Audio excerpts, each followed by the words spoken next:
Yes, my friends, the Philadelphia Eagles are once again at the center of recent news. Howie Roseman has proven to be a very competent general manager over the past few years, and man, the fans are loving it. Before I start with the first piece of news, I want to ask you a question. What grade would you give Howie for everything he's been doing for the Eagles? In my opinion, he deserves a perfect score, 1,000 out of 10. I haven't been this excited in decades. If possible, let me just say this. Thank you for everything, Howie. Many people believe we can win another Super Bowl, and man, I don't doubt it. We're going to get there, but we'll talk more about that in a bit. Now, let's get to the first piece of news. Let's get straight to it. The big shakeup that's setting the stage for everything is the recent trade of Bryce Huff to the San Francisco 49ers. This move has ignited speculation about what Howie Roseman might do next. The Bryce Huff experiment in Philadelphia just didn't pan out. Despite signing a $34 million contract with $34 million guaranteed, Huff found himself out of Vic Fangio's rotation by the end of last season, even being a healthy scratch in the Super Bowl. That's a tough pill to swallow for any player,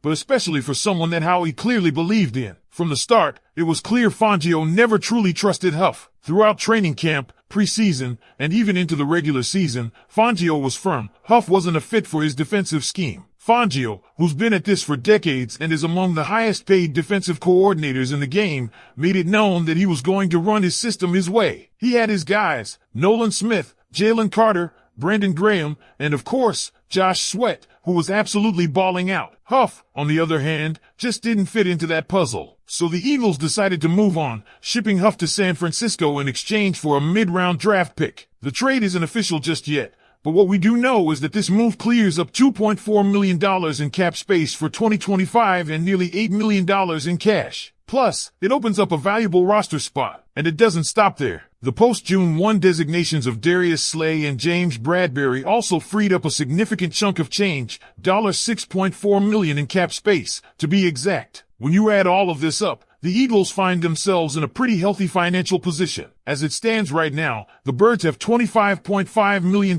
in available cap space, which is right around the middle of the pack, 16th out of 32 teams in the NFL. According to Over the Cap, not bad at all, especially with a record-high league salary cap of $279.2 million. With that kind of financial flexibility, it begs the question, could the Eagles make another big move? The name that's being floated around, and this is where things get really interesting, is none other than Atlanta Falcons tight end and local product Kyle Pitts. Let's unpack this. Dallas Goedert's deal was recently restructured, but he's set to become a free agent after this season. Brent Calcaterra is also scheduled to hit free agency after 2025. Enter Kyle Pitts. Now, Pitts hasn't exactly blossomed into the generational talent that so many predicted when he came out of Florida in 2021. But let's be real, the guy is still just 24 years old and will be turning 25 in October. Standing at 6'6" and weighing in at 250 pounds, the physical tools are all there. Playing for a dysfunctional Atlanta Falcons organization certainly hasn't helped Pitts maximize his potential. Coaching changes, bad quarterback play, new offensive systems, it's been a mess. Yet, he still managed to put up some respectable numbers. As a rookie, he was targeted 110 times,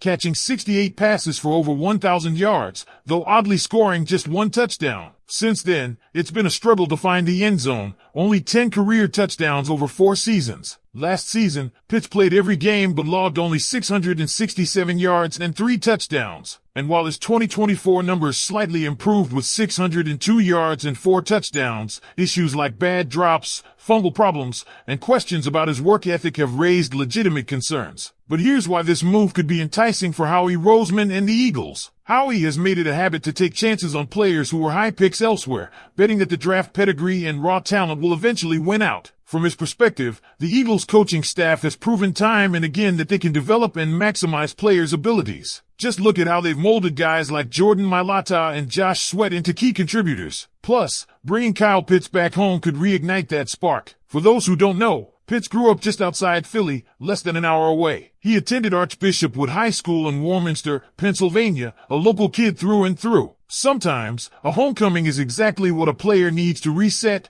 refocus, and reignite their career. Jordan Schultz reported recently that multiple teams have inquired about Pitts' availability. While Atlanta prefers to keep him, they'd reportedly need at least a day 2 pick to seriously entertain trade talks. That means a second or third rounder. The Falcons-focused blog, The Falcoholic, even mentioned the Eagles as a logical destination, highlighting how Pitts could not only be a present-day vertical weapon for Jalen Hurts, but also a long-term solution at the position alongside A.J. Brown and DeVonta Smith. Let's not forget, the Eagles have positioned themselves beautifully when it comes to draft capital. For the 2026 draft alone, they're potentially looking at 3 third-round picks, their own, one from the Jets, and possibly a compensatory pick from Milton Williams signing with the Patriots. Howie Roseman is playing chess while other GMs are playing checkers. So here's the scenario. If Atlanta is willing to part with Pitts for a third-rounder, why not package that 2026 third-round pick from the Jets and bring Kyle home? If it works out, Pitts becomes another lethal weapon in an already stacked offense. If it doesn't, you still have draft capital to play with and didn't mortgage the future. Of course, there are arguments against this move. Dallas Goedert is still a key piece of this offense,